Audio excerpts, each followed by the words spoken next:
Ẹ̀yin tèmi, ṣàlàáfíà ni gẹ́gẹ́ bí èmi Hajia on point by 2 ṣe wà lénìí. Thank you for joining me. Ẹ̀yin tèmi, ẹ̀yin náà rí title. Mi ò mọ̀ bóyá ẹ ti ṣalábàápàdé fídíò yìí. Radio station 99.7M tí wọ́n pè ní ètò tí wọ́n pè ní àṣírí ńlá. Yes, wọ́n ní beautiful programs. Bẹ́ẹ̀ eléyìí catch fancy mi nítorí age àwọn tó wà involved, nítorí pé ó jẹ́ kéèsì lọ́kọláya. Then advice tí èèyàn tó anchor program yẹn advice tó give, mo fẹ́ sọ̀rọ̀ sí i. Then mo fẹ́ give 1 or 2 advice fún lọ́kọláya tó ń go through irú situation báyìí. Ẹ dákun, ẹ ṣe sùúrù. Program yìí ó lè mọ advice mi ó lè mọ tẹ́ lọ́rùn, but this is from my own point of view. Mo dẹ̀ wò pé bí mo ṣe reason àwọn ẹlòmíì náà máa reason bẹ́ẹ̀.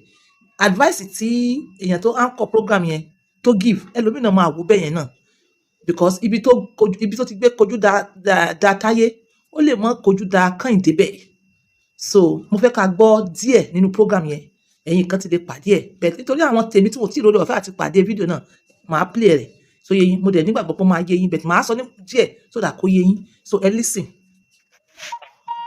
Ẹ jọ̀ọ́ sà, mo ti ń sọ̀rọ̀, mo máa ń gbọ́ lórí program yìí ni. Ẹ jọ̀ọ́ sà, ohun tí mo ń là kọjá, ìyàwó mi ni. Níṣẹ́ ló ń kí fẹ́jẹ̀ nìkan. Ẹ̀yin tèmi, ẹ má bínú o. Mo fẹ́ kẹ́ take note everything nínú fídíò yìí pẹ̀lú voice from the beginning, voicing bàbá yẹn ní beginning, voicing bàbá yẹn ní middle, voicing bàbá yẹn at the end.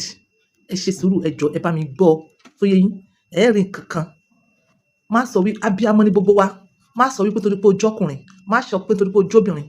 Tó bá jọkùnrin, àwọn ọmọ ẹ̀ ń kọ́ obìnrin. Tó bá jóbìnrin, àwọn ọmọ ẹ̀ ń kọ́ lọ́kùnrin. Ẹ ṣe sùúrù.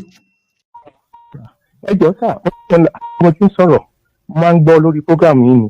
Ẹ jọ̀ọ́ sà, ohun tí mo ń là kọjá, ìyàwó mi ni. Níṣẹ́ ló ń kí fẹ́jẹ̀ nìkan. Kò lè sọ pé mi ò fẹ́ ọkùnrin ẹ̀kọ́ ìyàlọ́wọ́ ẹ̀ mọ́. Nígbà tó fi mi ní pé kọ́sọ́mà àwọn yìí tó jẹ́ pé ládùúgbò làjẹ́ pé sáàgbélé kò ní. Ìyàwó ti bí náà gẹ̀ẹ́tì wọn sọ pé kọ́mọ́tì bẹ́ẹ̀ mọ́ kọ́ wípé ọ̀fọ̀ ká rajà mọ́. Ó wá dijọ́ kan, mo wá di nọ́mbà àbúrò ẹ̀ níbẹ̀. Mo wá ní mi ò fẹ́ kí nọ́mbà àbúrò ẹ̀ kí ló wà nọ́mbà yín sí tó ń mọ̀ ẹ̀ nígbà tó wá mo wá dìjẹ́ fún ara mi. Nígbà tó wá yá ó tó wá lọ fún ọmọ rẹ̀ kejì sọ nọ́mbà máa yẹn ní ìgé. Àtìgbà yẹn báyìí mi ò dùsẹ̀ àtọ̀. Àdáàlú náà ń gbà wá lápòtò tó ní máa pọ̀ ọmọ. Òun náà mọ̀ mi ti dàgbà. Àwọn tó kún náà ti wà ń ṣiṣẹ́ tó ti wà láyé ara wọn. Èmi ò dẹ̀ kọ́ lé mi. So òkú náà pàdé ní tèmi wípé ètò wa sùn kó láti máa rántí ọ̀rọ̀ yẹn tí lè mọ bí mi sí lọ́tún lóṣì. Ìyẹn fún kẹgbà mi nímọ̀ràn sá. Ẹ ṣe kí ni èjì yín sà? I'm 67. 67. Yes sir. Ẹ pa rédíò yín dáàdì, ẹ pa dáàdì ọ̀rọ̀ gidi lẹ́ sọ. Mo ti pa ẹ̀dùn mi pa rédíò. Fóònù yín dẹ̀ ẹ má di fóònù yóò wà speaker. Okay, ó wà speaker. Okay sir. Mo gbọ́ yín báyìí. Dáàdì ṣe ní kọ́ka lórí aago yín sà? Bẹ́ẹ̀ni sà. Kí ni èjì ìyàwó yín? 64. 54. 64. 64 ni wọ́n. 64. Ẹ̀yin 65. Bẹ́ẹ̀ni. 67. 67. Ìyá 64. Bẹ́ẹ̀ni. Ìyá 64 ni máa friend ládùúgbò. Bẹ́ẹ̀ni. Ẹ tí wọ́n fẹ́ yẹn sójú wọn náà ní èjì àbáwọn náà jùlọ. Ó jùlọ ní èjì. Ìyàwó yín jùlọ. Bẹ́ẹ̀ni, máa yẹn jùlọ. Ohun tí mo sọ yìí, ó ti ó fa 3 years now. Tó ti ń fẹ́ra wọn. Sickness tó ti ṣẹlẹ̀, mo ti gẹ̀ẹ́tẹ̀ lẹ́ndàndẹ̀. Okay. Tó ti ń fẹ́ra wọn àbí? Bẹ́ẹ̀ni sir, mo gẹ̀ẹ́tì wọn. Bẹ́ẹ̀ni. Tí màá sọ fún yín lélẹ̀ ìsàlàdé. Okay sir. Á dẹ̀ dákẹ́ gbọ́ o. Àwọn ọlọ́gbà yín ló bá yín sọ̀rọ̀. Àkọ́kọ́ wọ́n ti ń fẹ́ra wọn tipẹ́. Ìyẹn ẹ̀yàn lórí ẹ̀yàn ń dì ìgbà tẹ́ ẹ mọ̀ lẹ́mọ̀. Number 1 nìyẹn. Bẹ́ẹ̀ni sir. Number 2 tẹ́ ẹ gbọ́ lélẹ̀ ìsà. Okay. Akíntúndé àwòpin àríre dáàdì ṣe é kọ́ tí mo fẹ́ sọ. Mo ń gbọ́ yín sà. Bàbá mi sá. Ṣé ẹ mọ̀ pé ìyàwó kan lẹ fẹ́? Bẹ́ẹ̀ni. Kábíyèsí ni Elédùmarè. Bàbá sá. ṣé Muslim tiẹ̀ níyà àbí? Bẹ́ẹ̀ni, I'm a core Muslim. Bẹ́ẹ̀ ìyàwó kan lẹ fẹ́ àbí? Bẹ́ẹ̀ni sá. Ẹ ṣàgbọ́ tí mo fẹ́ sọ. Ọlọ́run mẹ́rin. Ọlọ́ọ̀bá yín wò wọ́n ó tiẹ̀ ti wọ́n ẹ jèrè wọn tẹ̀lé wọn lájàrá wọn. Jáde ẹ jẹ́ ń já yín tán yányán. Ẹja mi tán. Bàbá mi sá. wàláì tí ìyàwó yín ọ̀bá ti gbọ́ ẹ jókòó ara yín jẹ́ ní sa o. bẹ́ẹ̀ ni sà mo ń jẹun tó wù mí ni. Bàbá. nígbà lálẹ́ mo ṣe nǹkan 12,000 tí mo jẹ nígbà owó oṣù. Bàbá. bẹ́ẹ̀ ni sà. tíyàwó yín ò bá ṣe kí ni tí ò bá ti gbọ́ ẹ jókòó ara yín jẹ́ ni pẹ̀lú èdè yẹn sà. bẹ́ẹ̀ ni sà bẹ́ẹ̀ ni. àfẹ́ kó lọ́wọ́ ní sọ fún yín ẹ̀sìn yẹn lẹ́yìn. àmì àtẹ̀yìn náà. ọmọ yóò ní dọ̀tà yín ó di méjì. àmì o àṣẹ sà. wọn ò ní rojọ́ pa yín lọ́dọ̀ àwọn ọmọ yín ó di mẹ́ta. àmì o. ẹ mọ̀ sọ ẹ mọ̀ jí ni. àmì bẹ́ẹ̀ ni. ogó tójú omi tójú kò ní ṣẹlẹ̀ sí yín sà. àmì àtẹ̀yìn náà sà. ṣé bẹ́ẹ̀ súnmọ́ wọn àbẹ́ ṣe súnmọ́ wọn. ara o. bàbá mi. èmi náà gbé ìwé mi. ẹ máa gbá ìwé yẹn ẹ jókòó ara yín jẹ́ tẹ́ ẹ bá lọ jà lájà jù. níbo ó lé ẹ lọ mọ́kọ́ bàdàn mọ́kọ́ sẹ́kọ̀ọ́ alhamdulilayi sá. ẹ lúkewé. ẹ bẹ́ẹ̀ ni sá. ẹ ṣe inú mi dùn. ẹ kú kalẹ̀ jáde ẹ má jọ báyìí lọ́kàn jẹ́ kankan tó ti yé yín ẹ tọ́ra ṣe ẹ ṣe fàájì yín ta kí ló yé dùn kẹ́ tó wọlé ẹ̀jẹ̀ tó dáa tó bá ṣe ṣe ẹgbà físà ẹ lọ lọ́gbẹ́ ẹ lọ sinmi tó ti yé ẹ ní kú báyìí. àmì àtẹ̀yìn náà àwọn ọmọ gan tẹ̀ ti sọ pé jáde yẹn jìyà ẹ̀jẹ̀ lórí àwọn ọmọ mi yàtí sàn bá ti fi ṣẹ́dé bá tún gbé káà mi kàbúkàbú fún ọmọ méjèèjì wọ́n tẹ̀ ti wà ókè àlẹ́àmùsílẹ̀ tẹ̀ sí ra. dádì ó dàárọ̀. ẹ̀yin tèmi ọ̀rọ̀ lẹ́gbọ́n yẹn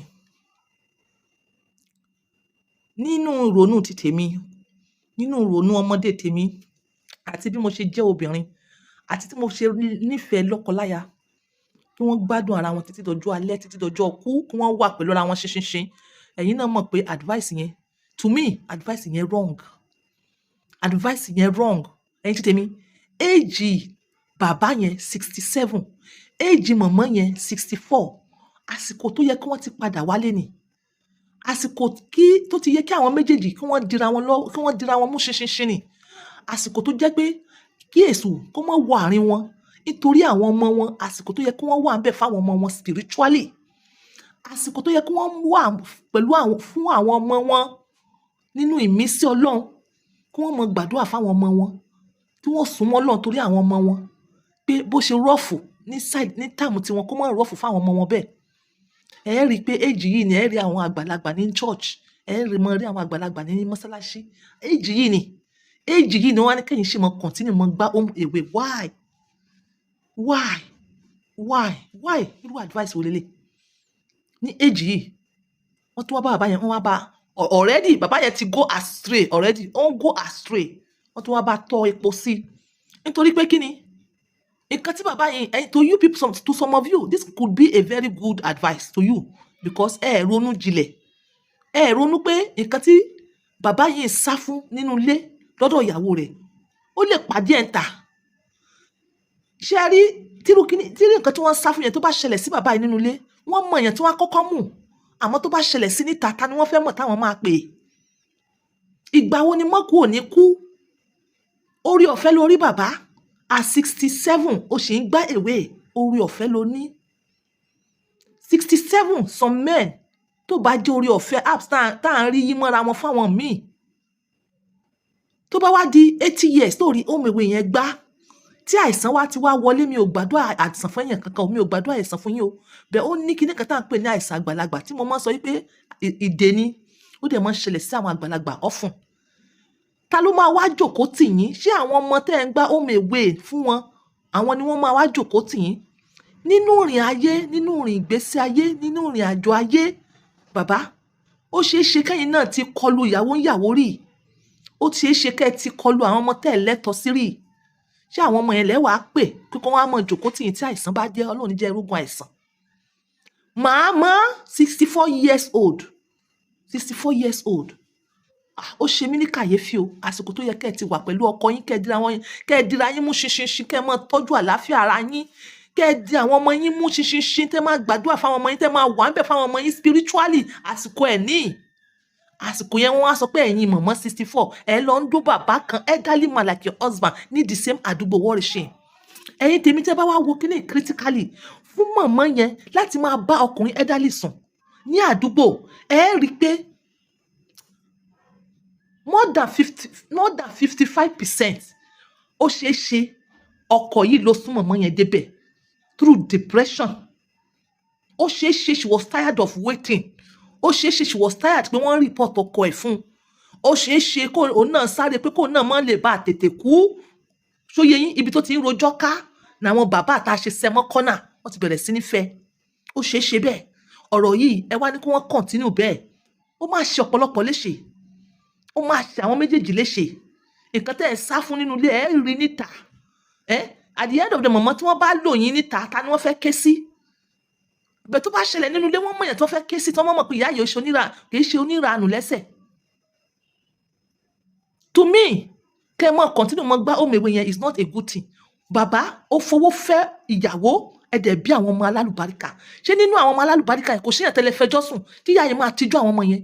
Nínú àwọn fámílì alálùbáríkà tẹ́ ti tọrọ mọ̀mọ́ yìí, kò sí èèyàn tẹ́lẹ̀ fẹjọ́ sùn tí mọ̀mọ́ yìí tí wọ́n máa tijú wọn, tó máa gbọ́rọ̀ sí lẹ́nu.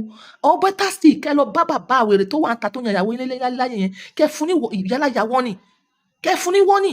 Èèyàn tó bá ti ń fẹ́ ìyàwó níyàwó tó wọ́n dẹ̀ mọ̀, ó ṣe tá àti kú nìyẹn. So ẹ lè bá sọ̀rọ̀ kó fi ìyàwó yín kalẹ̀, kẹ́yìn náà sì padà wálé bí ọkùnrin gidi at this age. Ẹ̀dẹ̀ náà yẹn mùsùlùmí ni. If worst come to the worst, bàbá, wàá dẹ̀ fẹ́ ìyàwó ẹlẹ́ẹ̀kejì. If worst come to the worst, ẹ̀ dẹ̀ fẹ́ ìyàwó ẹlẹ́ẹ̀kejì. Àmọ́ ìyàwó ẹlẹ́ẹ̀kejì tẹ́ bá fẹ́, ẹ̀ ní manipulate ẹ̀, dípò tó náà máa wá run into depression kó lọ yan àlè. Èmi ò support ìyá yẹn ṣe yan àlè. Àmọ́ ó ṣeé ṣe àwọn ọ̀rẹ́ rẹ̀ burúkú náà ni wọ́n advise ẹ̀ pé wá ṣe báyìí. Tó bá fẹ́ ní ẹ̀mí gúngùn, tó bá fẹ́ tọ́jú àwọn ọmọ rẹ̀. Àmọ́ bẹ́ẹ̀ ṣe yan àlè yẹn, ìmísí Ọlọ́run wo ló wà lára yín tẹ́ mọ́ fi tọ́jú àwọn ọmọ yẹn spiritually? Kò sí náà. Àwọn ọmọ yín gan need yín because they need help right now. But ìyá gbá ìwé, bàbá gbá ìwé, gbogbo yín wá di rádaràda. Ẹ wá ní kí wọ́n continue láti mọ gbá ìwé nítorí ẹ gbójú ní o, ẹ ṣe bí pẹ́ rí. Bàbá, ǹjẹ́ inú ẹ dùn pé wàá gbójú ìyàwó tó fowó fẹ́, tó fẹ́ ní ṣùlọ́kà, pé ẹlòmíì bẹ́ẹ̀ dó, ẹlòmíì tó jẹ́ like your age, ó ń bẹ́ẹ̀ dó ìyàwó rẹ̀. At what value? At what sense? At what sense? Near like almost the same area. It's a shame for you, Baba. It's a shame for you, Baba. Wọ́n wá ní kẹ́ ẹ gbójú kẹ́ ẹ continue bẹ́ẹ̀. Are you really happy? Gbogbo àwọn ọmọ kéékèèké tẹ́ ń dún tayà àtàwọn àgbàlagbà tẹ́ ń dún papọ̀ yẹn. Are you happy? Are you happy pé òun ẹ̀ ń kọ́ àwọn ọmọ oríṣiríṣi obìnrin lẹ́ ń bá sùn náà? Ìyàwó yín wá dúró wá fẹ́ ọkùnrin ọyọ kan. Ẹ rí pé ó ṣeé ṣe pé ilẹ̀ ti dé level yẹn.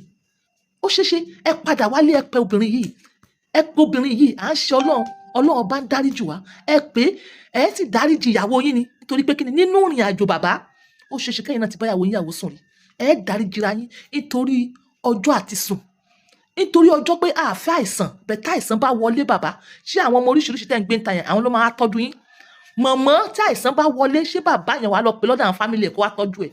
No, you have each other. Ẹ wá wo ẹ̀ ń jọjọ́ ń gbénulé. Tí àgbàlagbà bá dé, you be left for each other. Ṣé ẹni meeting ò ní wá pọ̀? Ẹni meeting yẹn máa pọ̀ ẹ fẹ́ para yín. Nǹkan tẹ́ ẹ sá fún nísìnyí ìgbà wo ló wà ní ṣẹlẹ̀? Kábà tẹ̀ sọ pé ẹ mú jẹ níta, nǹkan kò ṣẹlẹ̀ sí yín níta. Tí ó dèjì bá dé, ó kọ ẹ̀yin méjèèjì nulẹ̀. Ǹjẹ́ ẹni meeting yẹn tẹ́ ẹ sá fún nísìnyí, ṣé kò ní pa yín? Ẹ ṣàtúnṣe nísìnyí kẹ́ ṣàtúnṣe. Ẹ ṣàtúnṣe yẹn nísìnyí kẹ́ padà wálé. This is not the time. Gbogbo ẹ̀yin ọkùnrin like you are like this age now. This is not the time tí wọ́n ṣe rádaràda.